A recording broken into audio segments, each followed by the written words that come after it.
আমরা কোথায় আউযুবিল্লাহ পড়বো আর কোথায় বিসমিল্লাহ পড়বো, অনেকে এই বিষয়টা পুরোপুরি ধরতে পারেন না যে আউযুবিল্লাহ কোথায় পাঠ করব আর বিসমিল্লাহ কোথায় পাঠ করব। যেখানে যেটা পাঠ করার দরকার, যেখানে যেটা পড়ার দরকার সেখানে সেটাই পাঠ করতে হবে। বিসমিল্লাহির রহমানির রহিম বা বিসমিল্লাহ এটা পাঠ করতে হবে যেই কোনো ভালো কাজের শুরুতে, যেই কোনো বৈধ কাজ, যেই কোনো ভালো কাজের শুরুতে কি পাঠ করতে হবে?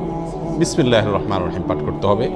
বিশেষভাবে কোনো হাদিসে কোনো আমলের শুরুতে বিসমিল্লাহ পাঠ করার কথা বলা আছে, সেখানে সেই আমলের শুরুতে, সেই কাজের শুরুতে বিসমিল্লাহ পড়তে হবে। যেমন খাবারের শুরুতে বিসমিল্লাহ পাঠ করতে হবে, মসজিদে প্রবেশের সময় বিসমিল্লাহ পাঠ করতে হবে, বাসায় ঢোকার সময় বিসমিল্লাহ পাঠ করতে হবে, বাসা থেকে বের হওয়ার সময়ও কি করতে হবে?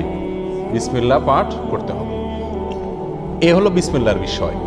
আর আউযুবিল্লাহ এটা বিশেষভাবে পাঠ করতে হয় কোরআন কারীম তেলাওয়াতের শুরুতে, কোরআন কারীম তেলাওয়াতের শুরুতে।